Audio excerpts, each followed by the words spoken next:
9 ग्रह बदलून 12 अंगे म्हणजेच उदात्त अनुदात्त स्वरी उच्चार मध्य लय स्वर ताल लय विचार आचार आणि उच्चार. म्हणून चुकून सुद्धा कुठली पत्रिका तुमची घेऊन भविष्य दाखवायला जाऊ नका. दादानी इथपर्यंत सांगितलं की लग्न ठरवायचं असेल तरी मुलाची पत्रिका बघायची नाही. दोघं एकमेकाला पसंत असेल तर केंद्रावर वेळा ठेवायचा आणि लग्न करायची. आणि अशी लग्न सक्सेसफुल झाली आणि 36 गुण जमले की एकाचं तोंड तिकडं दुसऱ्याचं 6 तिकडं. नाही चेष्टा नाही करत. आपल्या केंद्रावर किती अनुभव आहे आपल्याला. आणि ज्यांचे गुण बघून केलेले त्यांच्यामध्ये काहीतरी घटस्फोट झालेले.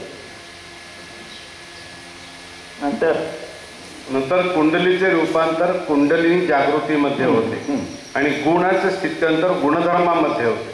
अशा प्रकारे लाभ गुरुकृपेने झाल्यानंतर गुण इथे ठेवून गोविंद गोविंद म्हणत जाणे. गुण्या गोविंदाने जावा म्हणतात ना. गुण इथं ठेवा कारण तुम्हाला तिकडे उपयोग नाही पुढच्या लोकांना. म्हणून शिर्डीला बाबांचे सगळ्यांनी दादांच्या केलं ते तिथं ठेवले त्या पुढच्या लोकांना लाभतात.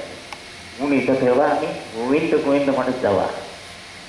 सोनं सोनं दागिने दागिने असं म्हणत जमतात पेके नाही. ह्याच्यामध्ये एक वाक्य आहे वाके खा. ऐकलं असेल खूप खूप जण. वासरू केरसुणी खाते. जीव जायला लागला होता देवाचं नावच नाही आलं. ते वासरू केरसुणी खात होतं म्हणजे जीव कुठं अडकला होता केरसुणी. केरसुणीची किंमत किती आहे 100. आणि तुमच्या ह्याची किंमत किती अमोल. आता एक 10 लाख रुपये 10 कोटी रुपये देतो. कोणी 1 तोळा देता का बोला. किती दिलं तर देता वाटते तर देत म्हणजे अमोल आहे ना.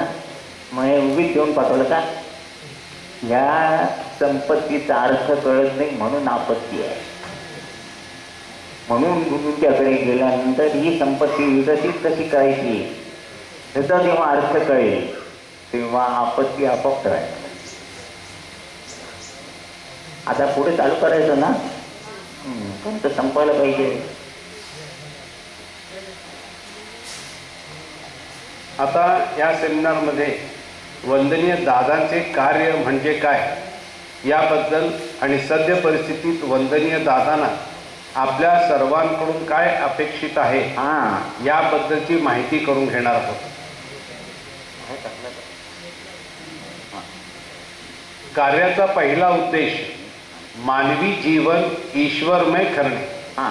केवळ अडीअडचण निवारण हे या कार्याकडे आकर्षित करण्याचे एक आमिष होते. ते माश्याला गळ लावलेला असतो. माश्याला खायल्यासाठी नसतो माश्याला पकडण्यासाठी. या तुमचं कल्याण करतो म्हणतं कोणी आलं नसतं. म्हणे अडचण आली की हे येतं अडचण काय तुझी अडचण आणि निराकरण सांगितल्यावर ते तुमच्यात बदल व्हावा. कार्याचा दुसरा उद्देश जे लोक जीवनाबद्दल अज्ञानी आहेत त्याबद्दल त्यांना ज्ञानी करून देऊन सुखी करणे म्हणजे कार्य.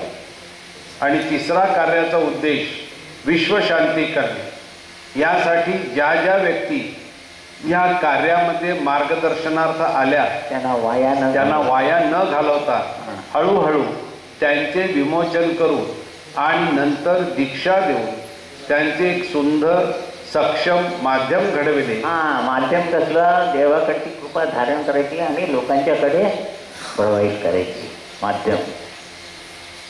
माध्यम घडविले की ज्या माध्यमातून गुरुशक्तीची धारणा होऊन ती शक्ती आसमंतात प्रवाहित होऊन विश्वशांती व्हावी यासाठी ओंकार साधना सिद्ध करून दिली.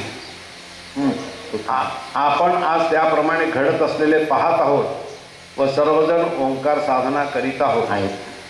असे हे महान कार्य वंदनीय दादांनी कसे कार्यान्वित केले हे खालील 4 भागात विभागून सांगता येईल. हे बघायचं. पहिल्यांदा काय केलं लोक सरळ येणार नाहीत म्हणून कामकाज आणि निराकरण सांगण्यासाठी 25% सुरुवात केली. मग लोक यायला लागल्यानंतर 3 विमोचनं केली. कर्म विमोचन मोक्ष विमोचन ऋणमोचन. नंतर ते स्वच्छ केलं. विमोचन म्हणजे काय? स्वच्छ करणे.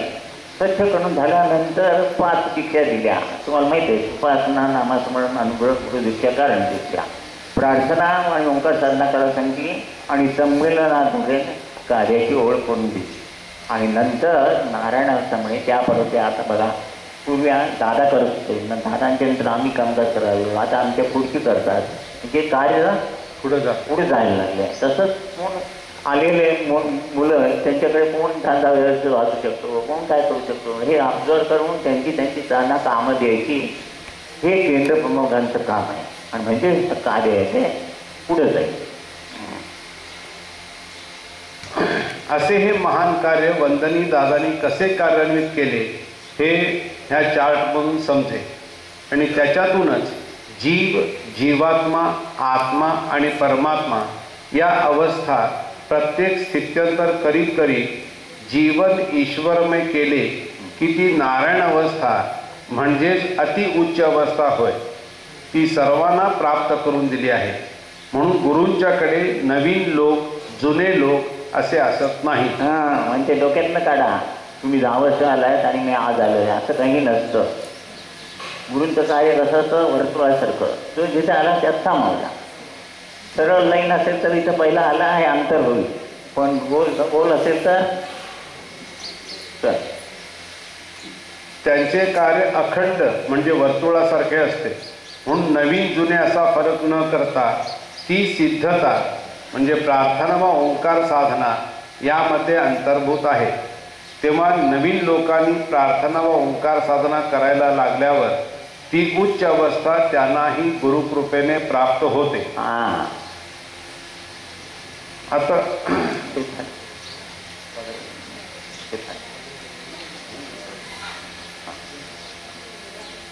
अशा प्रकारे कार्यकेंद्रावर सेवकांद्वारे कामकाज, सेवक व इतर भक्त भाविकांद्वारे आरती व ओंकार साधना आणि संमेलनाद्वारे कार्याची ओळख करून देणे असे कार्य सुरू झाले.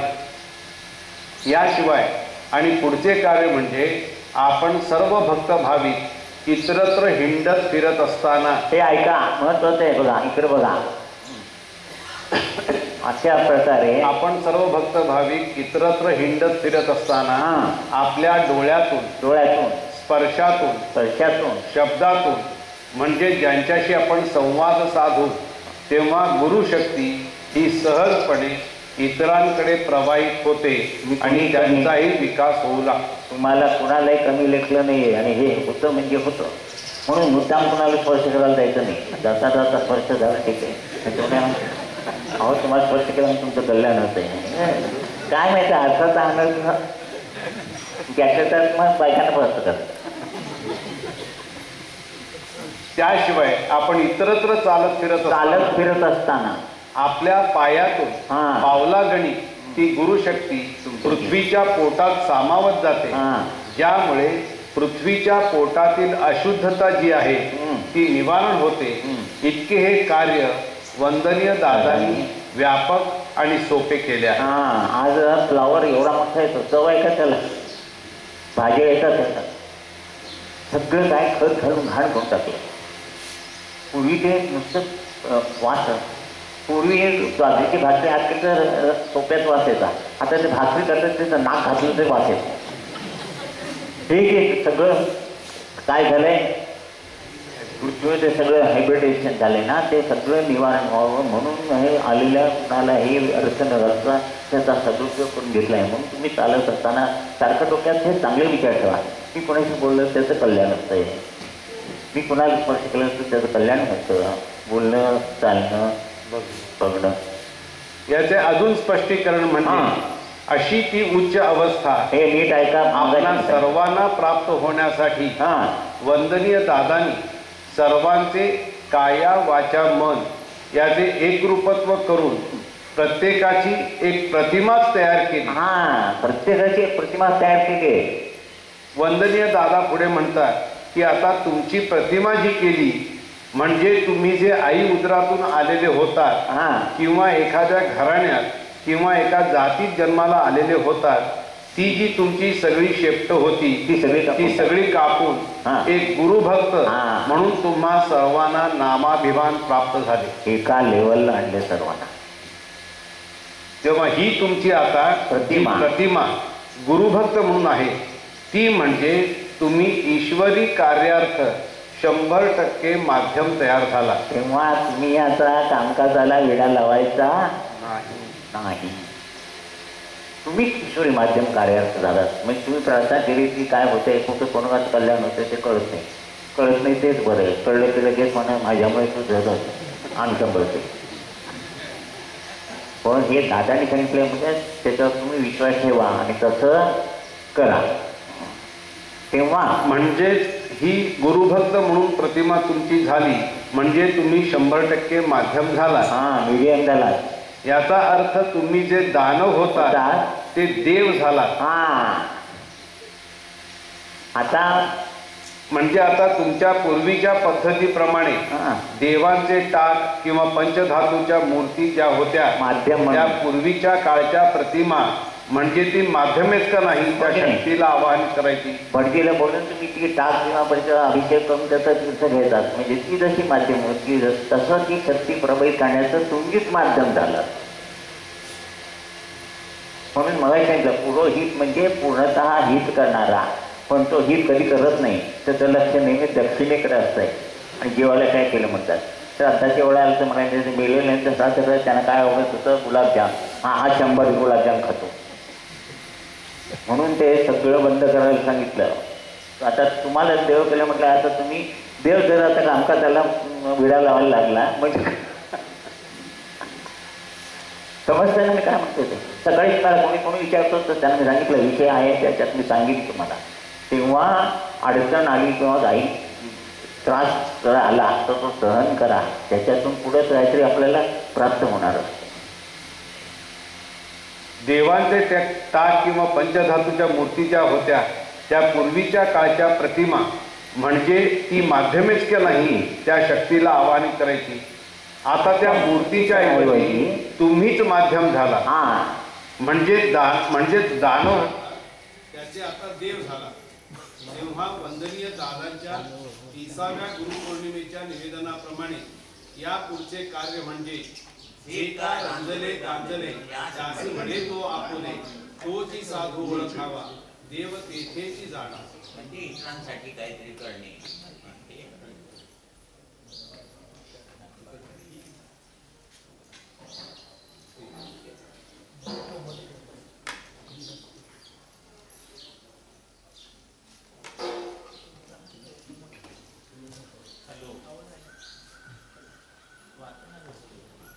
आणि ह्याच भूमिकेतून आज हे 30 वर्षांचे कार्य आणि 30 वर्षांनंतरची जी आजची ही गुरुपौर्णिमा साजरी करण्याचे भाग्य मला म्हणजे वंदनीय दादांना प्राप्त झाले.